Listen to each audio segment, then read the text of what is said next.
മലപ്പുറത്ത് നിപ്പ അവലോകന യോഗത്തിന് ശേഷം മാധ്യമങ്ങളോട് സംസാരിക്കുകയായിരുന്നു മന്ത്രി വീണ ജോർജ്. നിലവിൽ ആശങ്കപ്പെടേണ്ട സാഹചര്യം സംസ്ഥാനത്ത് നിലനിൽക്കുന്നില്ല എന്നാണ് മന്ത്രി പറഞ്ഞത്. ഇന്ന് പരിശോധിച്ച 7 സാമ്പിളുകളും നെഗറ്റീവാണ്. ഇതിൽ മരിച്ച കുട്ടിയുടെ ഏറ്റവും അടുത്ത ബന്ധുക്കളേതുൾപ്പെടെയാണ് ഇന്ന് 7 സാമ്പിളുകൾ പരിശോധിച്ചത്. ഈ പരിശോധിച്ച 7 സാമ്പിളുകളും നെഗറ്റീവാണ്. ഏറ്റവും ഒടുവിലായി പുതിയ സമ്പർക്ക പട്ടിക പുറത്തുവിട്ടിട്ടുണ്ട്. 330 പേരാണ് ഈ സമ്പർക്ക പട്ടികയിലുള്ളത്. ഇതിൽ 68 പേർ ആരോഗ്യ പ്രവർത്തകരാണ്. 101 പേരെയാണ് ഈ 330 പേരുള്ള സമ്പർക്ക പട്ടികയിലെ 101 പേരെയാണ് ഹൈ റിസ്ക് കാറ്റഗറിയിൽ ഉൾപ്പെടുത്തിയിട്ടുള്ളത്. ഇവരെ വ്യക്തമായ നിരീക്ഷണത്തിൽ കഴിയും. അടുത്ത കുറച്ച് ദിവസങ്ങൾ ഇൻക്യുബേഷൻ പീരിയഡ് ഏകദേശം 10-ാം തീയതിയോടെയാണ് ഇന്ന് നിപ ബാധിച്ച് മരിച്ച കുട്ടിക്ക് രോഗലക്ഷണങ്ങൾ കണ്ടു തുടങ്ങിയത്. അതിനാൽ തന്നെ ഇൻക്യുബേഷൻ പീരിയഡ് ഏകദേശം അവസാനിച്ചു കഴിഞ്ഞു. രോഗലക്ഷണങ്ങളോടുകൂടി ഇപ്പോഴാരും തന്നെ സമ്പർക്ക പട്ടികയിലില്ല. അതിനാൽ തന്നെ ആശങ്കപ്പെടേണ്ട ഒരു സാഹചര്യമില്ല എന്നാണ് മന്ത്രി വീണ ജോർജ് മലപ്പുറത്തെ അവലോകന യോഗത്തിന് ശേഷം മാധ്യമങ്ങളോട് പറഞ്ഞത്. KT സ്വാലിഹുണ്ട് വിശദാംശങ്ങളുമായി. ആദ്യം തന്നെ മന്ത്രിയുടെ പ്രതികരണത്തിലേക്ക്.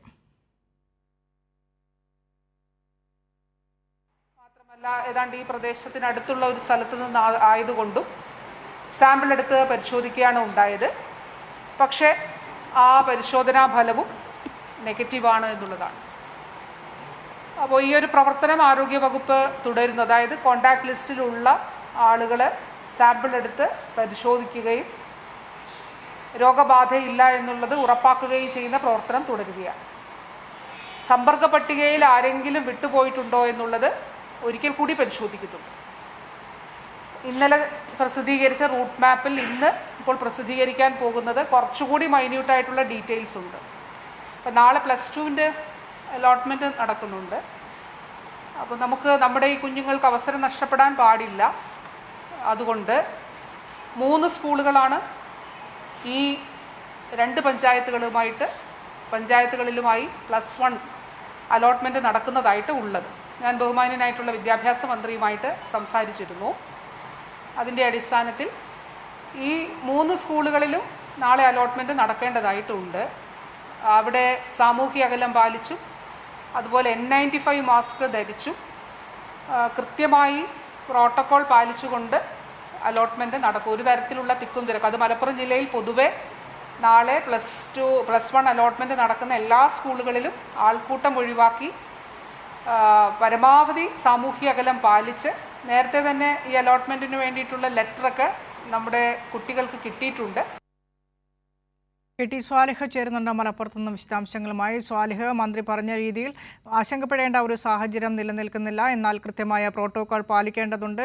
കുട്ടിയുടെ കബറടക്കം നാളെ മലപ്പുറത്ത് തന്നെ നടക്കും. പ്രോട്ടോകോൾ പാലിച്ച് തന്നെയായിരിക്കും ഈ കബറടക്കവും നടക്കുക. ഒപ്പം +1 അലോട്ട്മെൻറ്റ് മലപ്പുറം ജില്ലയിൽ വിവിധ സ്കൂളുകളിൽ നടക്കുകയാണ്. ഈ അലോട്ട്മെൻറ്റ് സംബന്ധിച്ച് മറ്റ് ജാഗ്രതാ നിർദ്ദേശങ്ങൾ എന്തൊക്കെയാണ് അവലോകന യോഗത്തിന് ശേഷം മന്ത്രി പങ്കുവച്ചത്?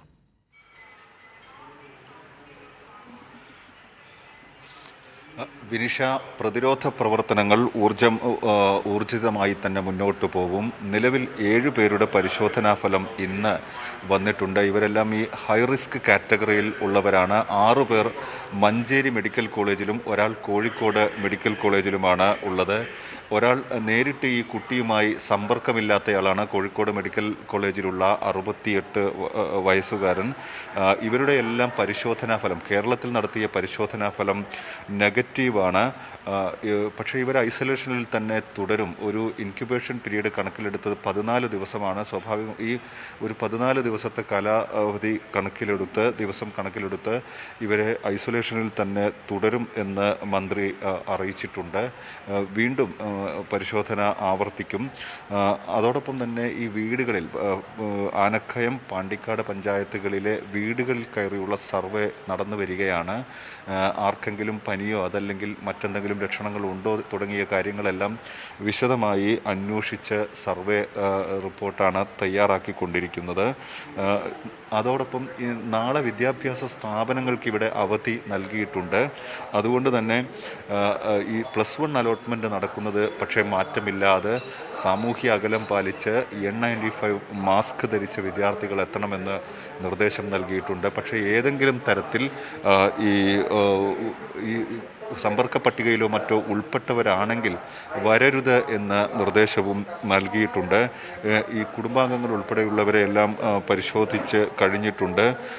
ഈ രോഗത്തിൻ്റെ ഒരു ഉറവിടമെന്ന് സംശയിക്കുന്നത് ഇപ്പോഴും ഈ മരിച്ച കുട്ടി സുഹൃത്തുക്കൾക്കൊപ്പം തൊട്ടടുത്തുള്ള ഒരു കാട്ടിൽ പോയി അമ്പഴങ്ങ കഴിച്ചിട്ടുണ്ടായിരുന്നു. ഇത് പരിശോധിച്ച് വരികയാണ്. ഇതുമായി ബന്ധപ്പെട്ട വിവരങ്ങൾ ശേഖരിച്ച് വരികയാണ്. ഏതാണ്ട് ഈ ഒപ്പമുണ്ടായിരുന്ന സുഹൃത്തുക്കൾ ഇതിൽ കുട്ടികൾ വിവരങ്ങൾ നൽകിയിട്ടുണ്ട്. ഇവിടെ വവ്വാലിൻ്റെ സാന്നിധ്യവും കണ്ടെത്തിയിട്ടുണ്ട്. പക്ഷേ നാളെ ഇവിടെ പരിശോധനാഫലം ഇതുമായി ബന്ധപ്പെട്ട പരിശോധനാഫലം അവിടെയുള്ള പഴവർഗ്ഗങ്ങളുടെ ഈ ചെടിയിൽ നിന്നുള്ള പരിശോധനാഫലം നാളെ ആയിരിക്കും ലഭിക്കുക. നിനിഷ. സ്വാലിഹ്, ഇക്കാര്യത്തിലായിരുന്നു ഒരു വ്യക്തത വരേണ്ടിയിരുന്നത്. കാരണം എവിടെ നിന്നാണ് കുട്ടിക്ക് രോഗബാധ ഏറ്റത് എന്ന തരത്തിൽ ഇന്നത്തെ അവലോകന യോഗത്തിന് ശേഷം മാത്രമേ അക്കാര്യത്തിലൊരു വ്യക്തതയും സ്ഥിരീകരണവും ഉണ്ടാകൂ എന്ന് മന്ത്രി നേരത്തെ തന്നെ പറഞ്ഞിട്ടുണ്ടായിരുന്നു. മന്ത്രി പറഞ്ഞ കാര്യമാണോ ഇത്? ഈ ഉറവിടം സംബന്ധിച്ച് അമ്പഴങ്ങ കഴിച്ചു, കാട്ടിൽ പോയി അമ്പഴങ്ങ കഴിച്ചു, അവിടെ നിന്നാകാം കുട്ടിക്ക് ഇത്തരത്തിലൊരു രോഗബാധ ഏറ്റത് എന്നാണോ ഈ അവലോകന യോഗത്തിന് ശേഷം കണ്ടെത്തിയ കാര്യം?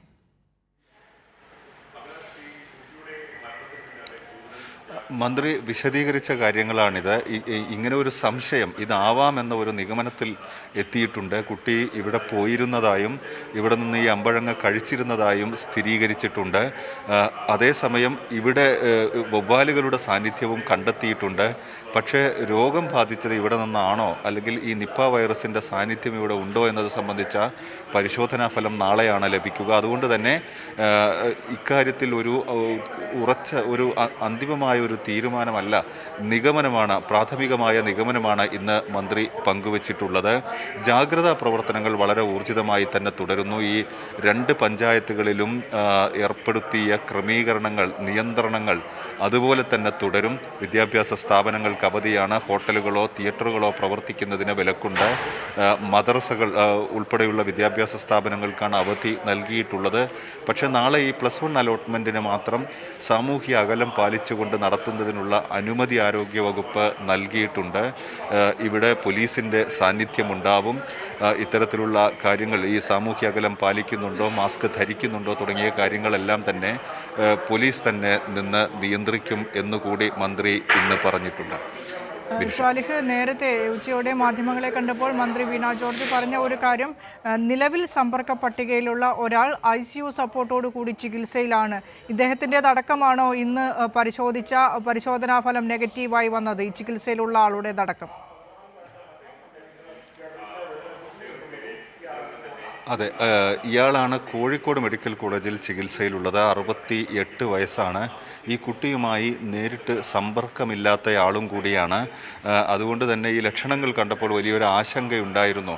ഈ കുട്ടിയുമായി നേരിട്ട് സമ്പർക്കമില്ലാത്ത ഒരാൾക്ക് ഈ രോഗത്തിൻ്റെ ലക്ഷണങ്ങൾ കണ്ടത് വലിയൊരു ആശങ്ക ഉണ്ടാക്കിയിരുന്നു. പക്ഷേ അത് പരിശോധനാ ഫലം നെഗറ്റീവാണ്. അത്തരത്തിൽ ആശങ്കപ്പെടേണ്ട സാഹചര്യമില്ല എന്ന് മന്ത്രി വിശദീകരിച്ചു.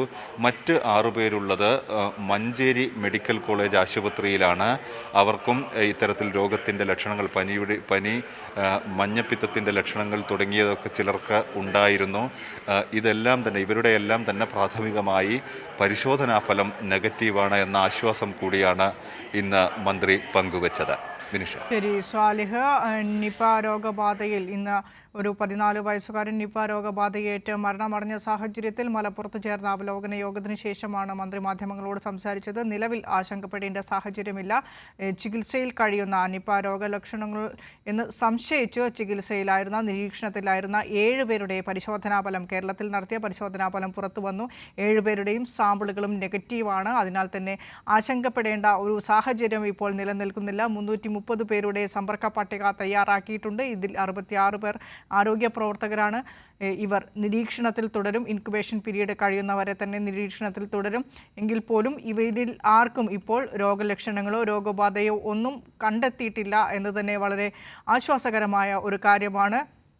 14 വയസ്സുകാരൻ ഇന്ന് നിപ രോഗബാധയേറ്റ് ഏകദേശം 11:30 കൂടിയാണ് മരണത്തിന് കീഴടങ്ങിയത്. വലിയ ദുഃഖകരമായ ഒരു സാഹചര്യമാണെങ്കിൽ പോലും നിലവിൽ ആശങ്കപ്പെടേണ്ട ഒരു സാഹചര്യമില്ല എന്നാണ് മന്ത്രി വീണ ജോർജ് പറഞ്ഞത്. വിശദാംശങ്ങളാണ് KT സ്വാലിഹ് നൽകിയത്.